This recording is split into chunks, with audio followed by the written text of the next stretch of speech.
Welcome back to Restless. I'm Father Joseph Gill, along with Paul, and our very special guest, Father Ambrose Little, a Dominican out of California. Is that correct? No. Nope, Washington, D.C. Washington, D.C. Dominican House of Studies? That's correct. Excellent. Wonderful. So thank you so much for joining us. It's great to have you. And we just want to kind of interview you and talk about some of the great work you're doing to bring St. Thomas Aquinas and some of the Dominican spirituality to the wider world, which I hear is really very fruitful. So in the interest of all honesty, I've studied a great deal of Aquinas in seminary, but I can't say that I've ever been involved in the Aquinas initiative that you're part of. So tell us a little bit about what you do and how you use the media to speak about Aquinas. Well, so I am an assistant director for something that we call the Thomistic Institute, which in Washington, D.C. terminology is a think tank, and it's a think tank of our seminary. So the Dominican House of Studies in Washington, D.C. is a seminary for the Dominicans of the Eastern Province in the Eastern United States. And what we do at the Thomistic Institute is try to bring Catholic truth, and particularly Catholic truth in the vein of St. Thomas Aquinas, to the wider world. The wild world, too. It is a wild world. It's like the Wild West. That's out there. Exactly. Excellent. And so there are a number of things that we do, but we run conferences. We have digital media available online. But our bread and butter is that we send lecturers on topics of interest to Catholics to 97 universities in the U.S., U.K., Ireland, Canada, and Mexico to give lectures to student groups. Oh, wow. Okay. Why would there be an interest in Aquinas today? I mean, here's somebody who wrote, and for those of our viewers who are not familiar with St. Thomas Aquinas, he's called the Angelic Doctor. I think mainly because he wrote probably the most about angels than of anyone else, right? Or is it kind of well? He certainly writes the clearest about angels than anybody else. That's for sure. Okay, and so he was a great theologian and philosopher from the 1200s, and but we still study him today at great length. I've certainly read large swaths of the Summa. But why is he important today? Well, St. Thomas is important for a number of reasons. So first of all, St. Thomas is not only known as the Angelic Doctor, but even from shortly after his death, people started referring to him as the Common Doctor. And the reason why they started referring to him as the Common Doctor was because people felt that whenever they went to St. Thomas's work, they felt like what he was saying was very clear and very close to what the church teaches. In fact, most of us Dominicans would say that he clearly articulates what the church teaches. But even those who don't agree with that would at least see that he's coming close to it. And so most people find his arguments to be helpful and to be informative and to be direct. Now, it can be a little bit weird for a lot of people who've opened up, say, the Summa Theologiae or other works of St. Thomas Aquinas and think, clear? This is clear? That's but yeah, I was saying now it's like graduate level work. It's not exactly. Now it's like graduate level work.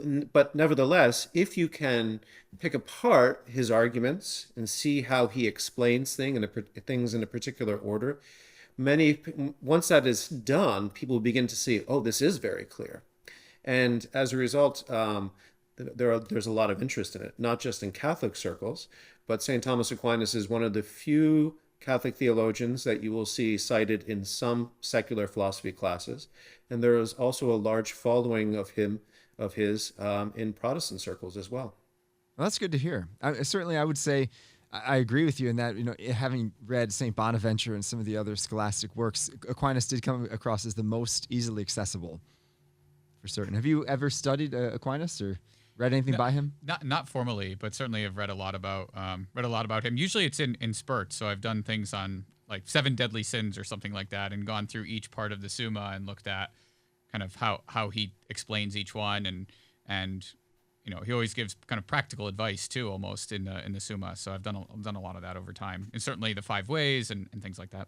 The 5 ways that prove God's existence, right? Which are very, I think, famous and quite effective, really. And I consulted for many of my homilies, the Summa. I went to, just recently had a homily on envy and was surprised to find that Aquinas says there's 2 types of envy that are very good and not sinful. And that kind of took me aback. But he makes the point that like when you're envious of perhaps someone else's virtue and it spurs us on to greater virtue, he says that's a great sign of a virtuous type of envy. which I was like, oh, I never would have thought of that and put that under the same heading. So what is the reaction that you get when these, you're presenting the work of Aquinas? Do you think people, especially young people, are they hungry for it, interested in it, or does it go like way over their head? So they're starving for it. It's like unambiguously delighted when they come across him. The surprise on our part was how many people are interested. So we started doing what we call our on-campus lectures in 2016 with 2 chapters. And now we have over 97. We hope to get over 100 this year. Wow. And so that in and of itself shows you the hunger. But when you also realize that the vast majority of our chapters are at non-Catholic schools, that shows you, I think, even more, right? Because the people we're reaching out to are the people who don't have access to a lot of Catholic speakers at secular universities. So what we do is we provide students at those universities with the information and the lectures that they would like. And the response from people is overwhelmingly positive. That's good to hear, because I'm sure a lot of young people, I remember, speaking with a friend who was going to a Catholic college who was complaining about the fact they didn't have metaphysics in their philosophy department, which is kind of shocking. Metaphysics is the basis. It's like understanding existence and nature and forms and things like that. And it wasn't even taught. So I could imagine at many of the secular universities, people who want to study truth are looking for some truth they can sink their teeth into. So that's absolutely correct. And certainly we do help with some philosophical lectures and theological lectures, but we also have people who are giving lectures on history, lectures on literature, and just on various topics of interest. The nice thing about these student groups is they are the ones who pick the topics that are interested to them and invite speakers, because we give them a list of over 150 speakers that they can choose from. Wow. And then, they kind of figure out, they're supposed to take the pulse and figure out what their peers might be interested in. Interesting. Yeah, and what does a chapter look like, and what do the student groups do other than bring in speakers? Is there any kind of other community or formation aspect of it that's outside of speakers and So things? that largely depends on the chapter, how they construct that. But in general, what we encourage our chapters, what we call our model chapter, is to generally do about 1 lecture a month, so about 4 lectures a semester, which is a lot. Most of them are not able to get up there, but that's what we aim to have them do. And then also to have alongside that, to have reading groups. So like there are Summa reading groups where they'll get together and read parts of the Summa together, usually with a professor, to kind of help dive deeper into the subject matter. Sometimes they'll watch some of our Aquinas 101 videos and do talks about that. Sometimes they'll read a book together. And other times they'll just have different sorts of fellowship things. We also will, on occasion, bring groups of them here to Washington, D.C. for something that we call an intellectual retreat. So think of your usual retreat, except with a little bit more of a heady content when it comes to the talks. So there's Mass, adoration, confession, time for fellowship. But the lectures tend to be more intellectual, more of the intellectual comment rather than your typical retreat fare. That sounds great. That sounds amazing. I mean, how many people come to these things on average? Well, we only have the capacity to house about 24 per retreat. We don't fill all of them, but we do try to fill all of them, and we do about 25 of these a year. Wow. And a couple of them are more local. So like when we have local ones, we can certainly have more than 25 because they would just come in for the day and whatnot. But for the most, and then we also do a couple of these retreats at different retreat centers throughout the country. So we have one in Texas, we have one in California and other places. And so when we do those at retreat houses, we can get upwards of 50 people at a conference. That's amazing. That's amazing. So what is your role in this? Are you a director? Do you give the talks, content? What? So, that's a good question. I am what we call one of our assistant directors. So the director, his name is Father Dominic Legg, but he's on sabbatical at the moment, so now I'm acting director. And essentially, I do 2 things. Right.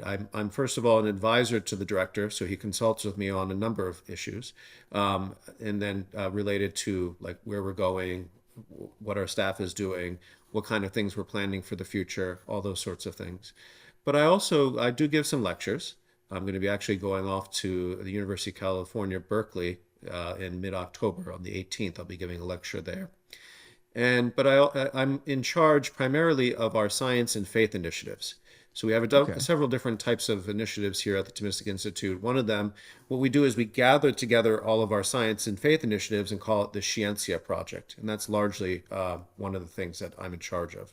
I also help out with one of our summer conferences. In the summer, we run about 5 different conferences on various topics. And I run something called our Aquinas Philosophy Workshop. Now let's talk about that idea of faith and science and how they go together, because I think in a lot of respects, a lot of people think that they're mutually exclusive. And especially in today's world, if you're a believer in faith, people will look at you and say, well, you clearly don't understand science. But Aquinas wrote a great deal on the natural sciences, did he not? Yes. So how is it that it's possible to reconcile a faith in a God that cannot be scientifically proven or seen or measured with the scientific method?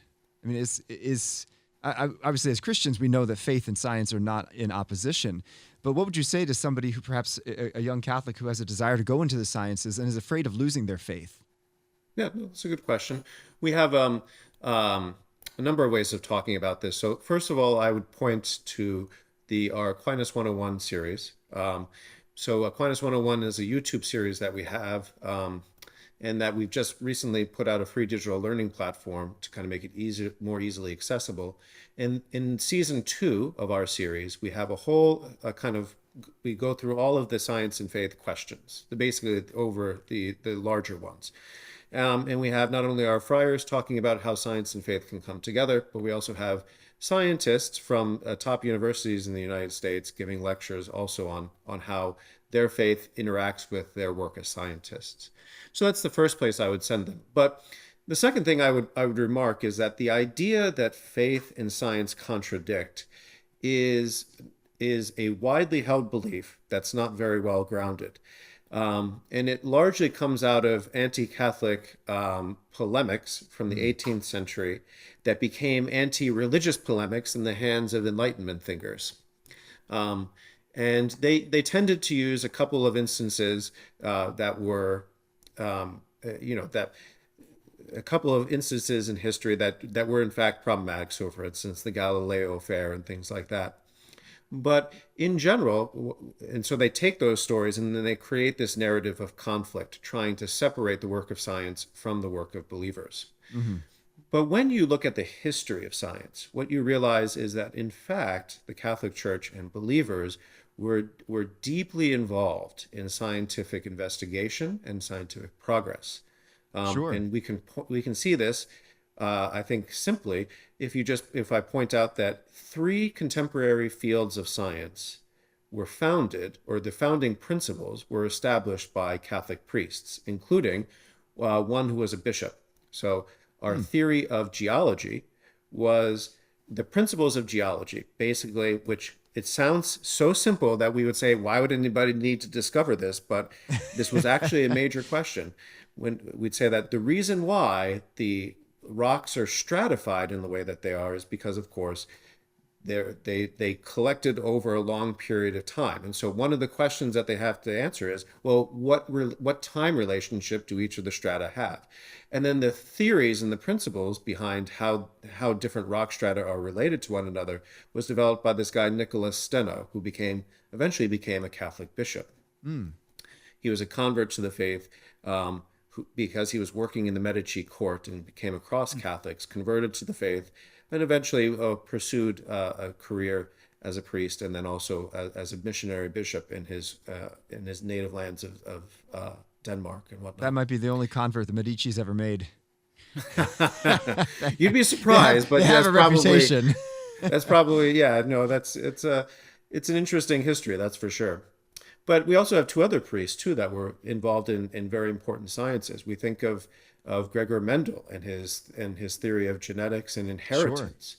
Sure. And one of the things that people tend to forget is that without Mendel's theory of inheritance, Darwin's theory of evolution would not have been accepted.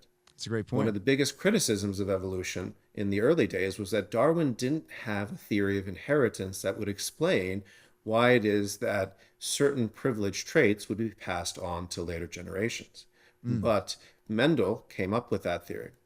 And likewise, in the realm of physics, right? Einstein's theory of relativity, general relativity in particular, had some pretty big issues early on, and it was, of course, the priest Father Georges Lemaitre who came up with the theory of the Big Bang that helped to, or came up with the mathematical theory that led to this understanding of the Big Bang. That really kind of helped to fix a number of problems in Einstein's original mathematical formulas. And so what we see there is that we have these religious men who are involved in scientific investigation. Obviously, they didn't think that what their work was doing contradicted the faith, or even hindered being good priests, and they were priests in good standing, right? Sure. Well, even look all the way back to the university model. The entire point of a university, which was founded by the Catholic Church in the scholastic era, so 1100s to 1300s, the entire point was to see it's a university, to see everything in a cohesive whole as a universe, right? Uni, singular, one vision of everything, and all of the natural sciences and any of the other disciplines were meant to shed light upon the ultimate reality of who God is, and all of them do. So they were never seen as divorced in the beginning. That's right. Although there were some issues even in the beginning. So, for instance, in the time of St. Thomas, there were actually arguments between the philosophy faculty and the theology faculty. Oh, really? And that St. Thomas himself did a lot of work to show how you can reconcile the work of philosophers with the work of theologians. I came across a quote yesterday that I used in a talk that I think actually kind of applies quite a bit, which I love this quote from Werner Heisenberg, who was one of the great one of the assistants of Einstein. He said, "The first gulp from the glass of natural sciences will turn you into an atheist, but at the bottom of the glass, God is waiting for you." And I've always loved that, because people taste the natural sciences and say, well, we don't have any need for God. But even the natural sciences, I think, are based on mystery, that there are inexplicable realities that cannot be explained simply by the natural sciences. That's right. Aristotle, at the beginning of the Metaphysics, says that the poet and the philosopher are similar in this respect, that they are both motivated by wonder. We could say the same thing about the philosopher and the scientist, or the theologian and the scientist, that they're motivated by wonder and a desire to know. That's fair. I guess in terms of when you think about your talks and things, and you might do Q&A or whatever, but how do you avoid going down the line of thinking of God of the gaps type of arguments that, that anything that can't be explained when you talk about mystery and wonder is really just that's where God comes in, and that's it. I'm sure that you have kind of apologetics around this. Yeah, I mean, there is a misunderstanding in the way that God enters into the causal picture, right? So God is not there to kind of fill in our gaps in knowledge. What we need to do is to respect our gaps in knowledge about how different cause and effect relationships here in the physical world come about. And we should be able to have a kind of full explanation there. But where God comes into play is on the more metaphysical level, and understanding that all of the causes that we can see and all of the effects that we can see happening can be described in a natural way with one respect.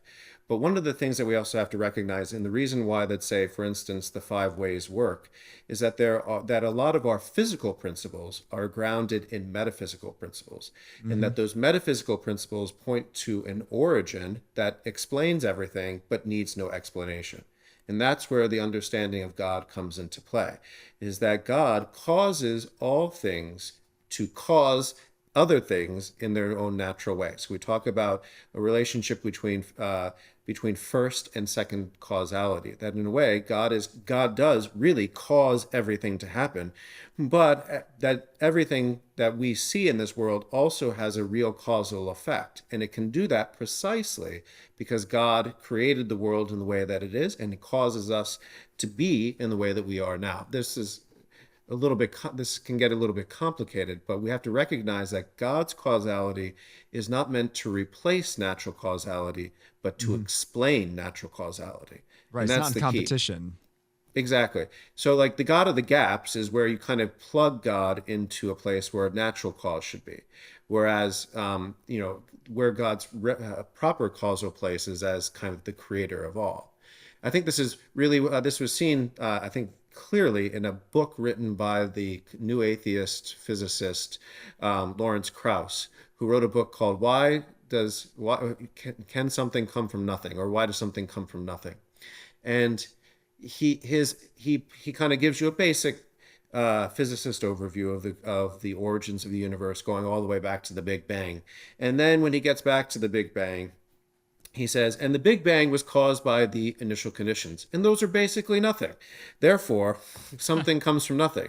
And as a non-Christian philosopher of science pointed out, right, that's not nothing. Right. That in fact that does need an explanation. Sure. And that's a great point. Thanks for bringing that up.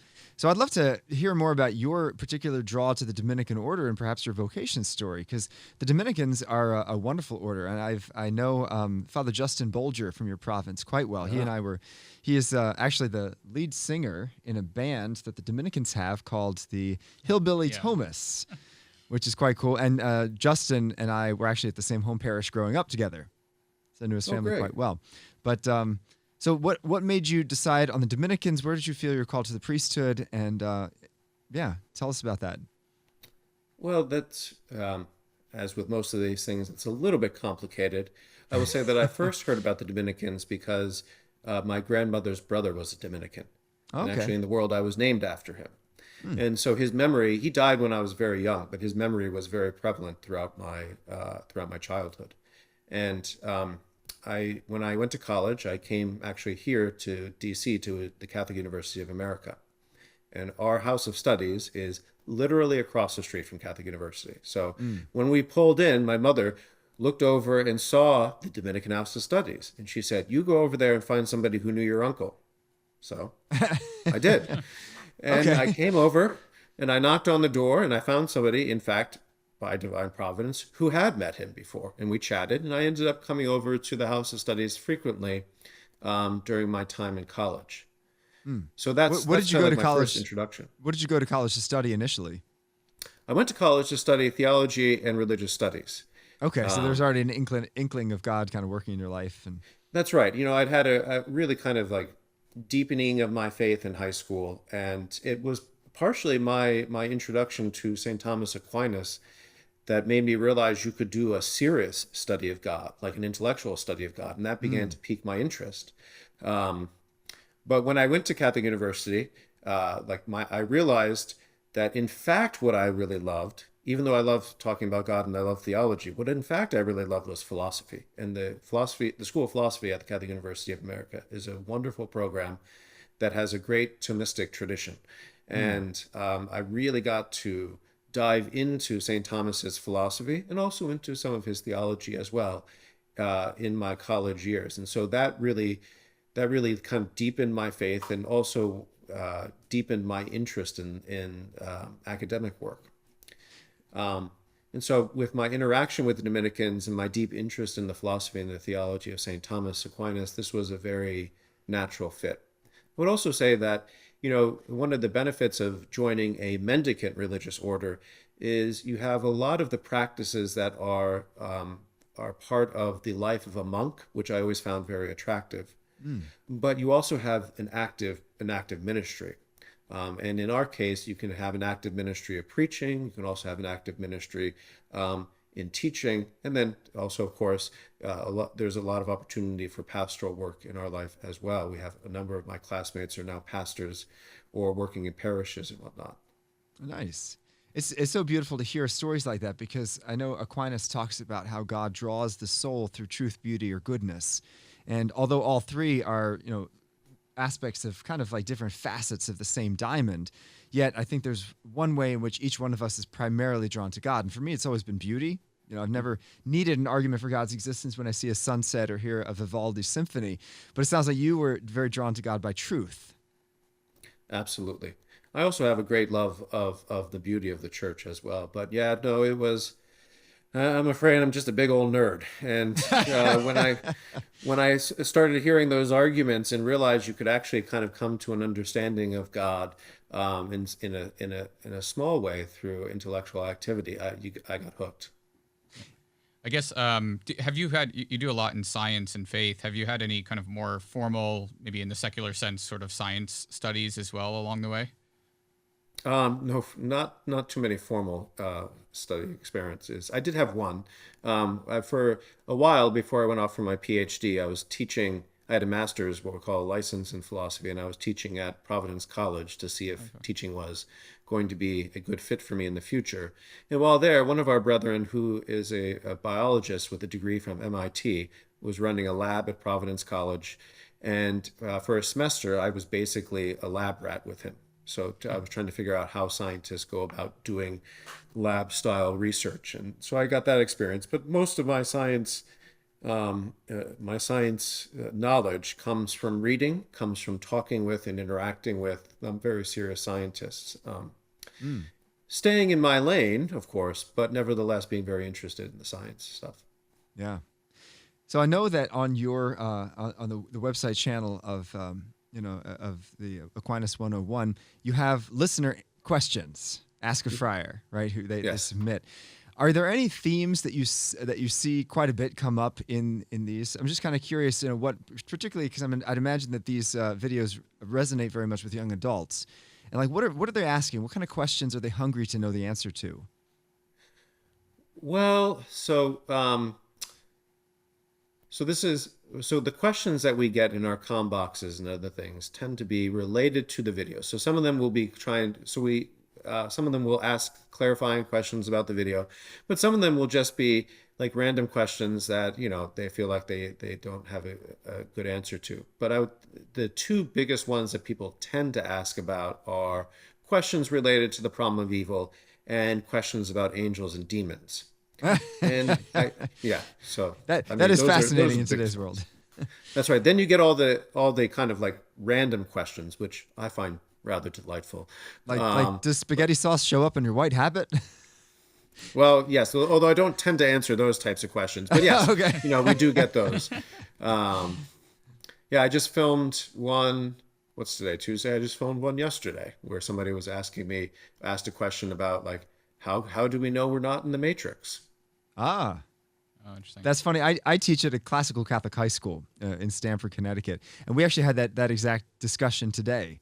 Of if God is all powerful and knows everything, do we really have free will, or are we just puppets in the Matrix that perhaps, And so how did you answer that question? How do we know we're not in the Matrix? That the world around us is real? See.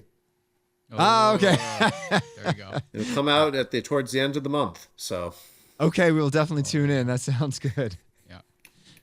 I think maybe just one thing. I think we talked about a lot of the kind of Catholic scientists that were priests and bishops and things. I think one in particular that we forgot was a great monk by the name of Dom Perignon, who discovered the champenois method of making champagne, which I think was a great contribution to the world as well.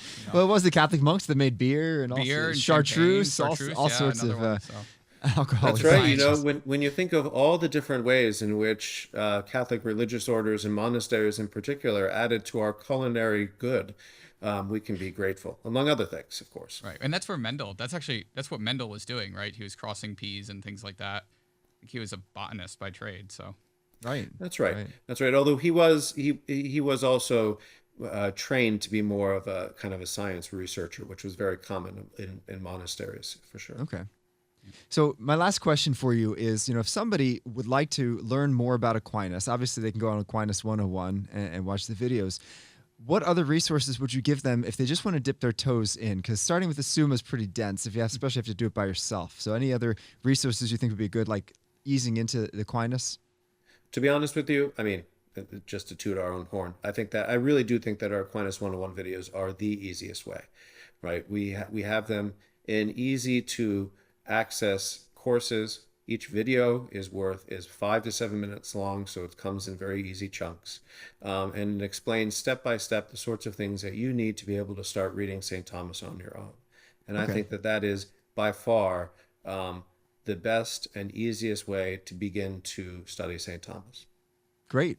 Well, that sounds good. And again, Father Ambrose Little, thank you so much for being with us. We really appreciate it. Here from Restless, we have Paul and Father Joseph. And just want to challenge all of our listeners just to start reading The Great Angelic Doctor. He's often been called one of perhaps the most influential and important theologians in the history of the church, and for good reason, because he's very crystal clear. He explains well the church teaching and takes us deep into the heart of God. So, Father Ambrose, thank you again for joining us, and thank you to all of our listeners and viewers on YouTube who are watching this episode of Restless. So tune in next time. God bless you. God bless you. Thank you.